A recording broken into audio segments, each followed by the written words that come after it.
இனிய தமிழ் மக்களே, பாலை நிலத்து மக்களுடைய வாழ்க்கையை நாம் பார்த்தோம். இதுவும் ஒரு வாழ்வா? கண்ணியமாக நாணயமாக உழைத்து வாழ்வதை விட்டுவிட்டு பிறர் பொருளை கொள்ளையடித்து வாழ்வதும் வாழ்க்கையான வேறு வழி இல்லை.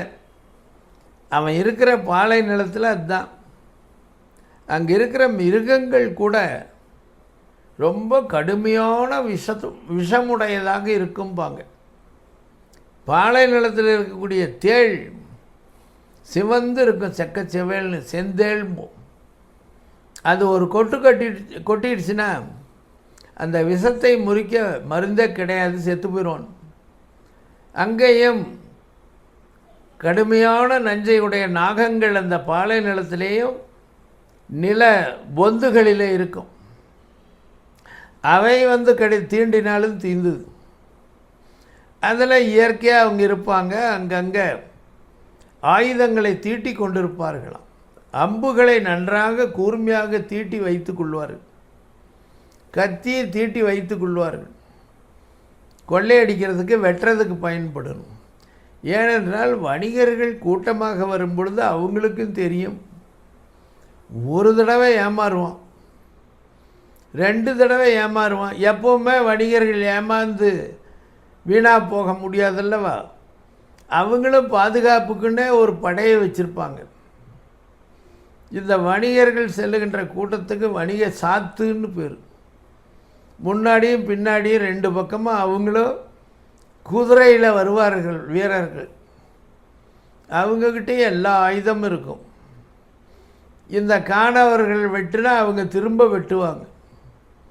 இந்த பாலை நிலத்தில் காணவர்களும் வெட்டி கொல்லப்படுகின்ற காட்சிகளும் நிறைய இருக்கும்.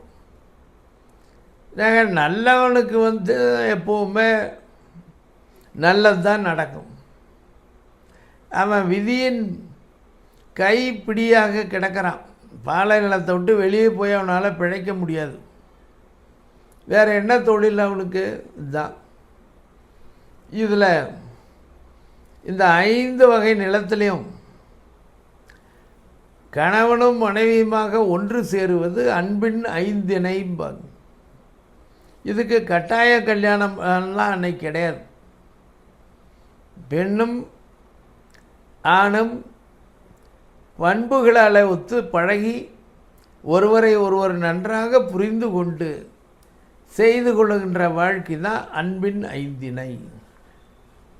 அப்போ திருமண சடங்கெல்லாம் கிடையாது. தொல்காப்பியர் காலத்தில் திருமணம் நடத்தி வைக்கிறவங்க யார் தெரியுமா? நம்ம குறிஞ்சி நிலத்தை பற்றி பார்க்கும் பொழுதே அதை சொன்னேன். திருமணம் நடத்தி வைப்பவர்கள் வயது முதிர்ந்த பெண்கள், மூதாட்டிகள். அதுவும் கணவனோட 50 ஆண்டு 30 ஆண்டு வாழ்ந்து நிறைவு பெற்ற பண்பு மேம்பட்ட பத்தினி பெண்கள் தான் முன்னின்று திருமணம் செய்து வைப்பார்கள். மணமகனுக்கும் மணமகளுக்கும் அவர்கள் மாலை மாற்றிக்கொண்ட பிறகு வாழ்த்தி அவர்களை வாழ வைப்பார்கள். சடங்கெல்லாம் இப்போ கிடையாது. பின்னர் தான் சடங்குகள்லாம் வந்தன. அங்கே திருமணத்தை நடத்தி வைப்பதற்காக அந்தணர்களை பார்ப்பனர்களை அழைத்த காலம் அல்ல அது. பார்ப்பனருக்கு அங்கு அழைப்பில்லை. இவங்களே முன்னின்று நடத்துவார்கள், மனமாற வாழ்த்துவார்கள். அதன் பிறகு இந்த காதல் கல்யாணமெல்லாம் கொஞ்சம் சரிய தொடங்கியது.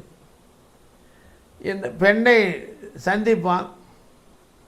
இந்த ஊரில் ஒரு பெண்ணை சந்தித்து அவளோட வாழ்ந்துட்டு, கண்ணே உன்னை பிரியேன் உயிர் தரியேன், நான் ஒரு வேலை நிமித்தமாக வெளியூருக்கு போயிட்டு வரேன், நான் மீண்டும் வாழ்க்கையை தொடங்குவோம்ட்டு போனவன் அங்கே போய் ஒருத்தியோட வாழ தொடங்கி விட்டான்.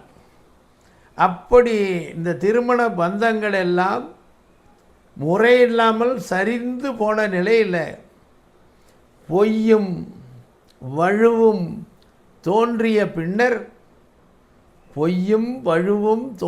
பின்னர் ஐயர் யாத்தனர் கரணம் என்ப.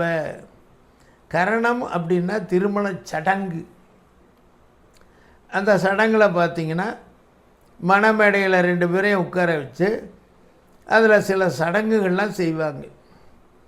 நிறைய ஓமம் குண்டம் வளர்த்தி அதில் நெய்யை விட்டு சில மந்திரங்கள்லாம் சொல்லுவார்கள் பார்ப்பனர்கள். இது தொல்காப்பியர் காலத்தில் பார்ப்பனர் திருமணம் கிடையாது. தலைவனும் தலைவியும் ஒத்துப்போன நிலையில் இடையில் யாரும் தேவையில்லை. சில தலைவர்கள் ஏமாற்றி விட்டு போன பிறகு கட்டாயமாக இது வாழ்க்கை ஒப்பந்தம் செய்தே தீர வேண்டும் என்ற நிலையில் இந்த ஐயர்கள் தான் பிராமணர்கள் கரணம் திருமணச் சடங்கை நிகழ்த்தினார்கள்னு பார்க்குறோம். அப்போது ஆரியர்கள் திருமண முறை 8ன்னு சொல்லுவார்கள். தொல்காப்பியத்துக்கு உரை எழுதிய உரை ஆசிரியர்கள் பொருளதிகாரத்துக்கு நச்சினார்க்கினியர்னு ஒரு உரை எழுதியிருக்கார். அந்த நச்சினார்க்கினியர் உரைகளெல்லாம் சொல்லும் பொழுது மறையோர் தேயத்து மன்றல் 8. மறையோர்னா அந்தனர், மறைனா வேதம், வேதங்களை கற்று இந்த வாழ்க்கையை நடத்துகின்ற அந்தணர்கள் ஊரில் அவங்க மரபில் திருமணத்தை 8ஆக அவர்கள் பாகுபாடு செய்திருக்கிறார்கள். அதில் ஆரிடம் என்று சொல்லி வகையாக சொல்லி அதில் பைசாசம், ராக்கதம், இதுக்கு இடையில் காந்தர்வம்னு ஒன்று வரும். இந்த 8ல் அவங்க காலத்து அந்த அந்தனர் வாழ்க்கையில் பார்ப்பனர் வாழ்க்கையில் உயர்ந்த திருமண முறைன்னு சொல்லப்படுவது காந்தர்வம். காந்தர்வ மனம். காந்தர்வ மனம் என்ன சொல்லுது?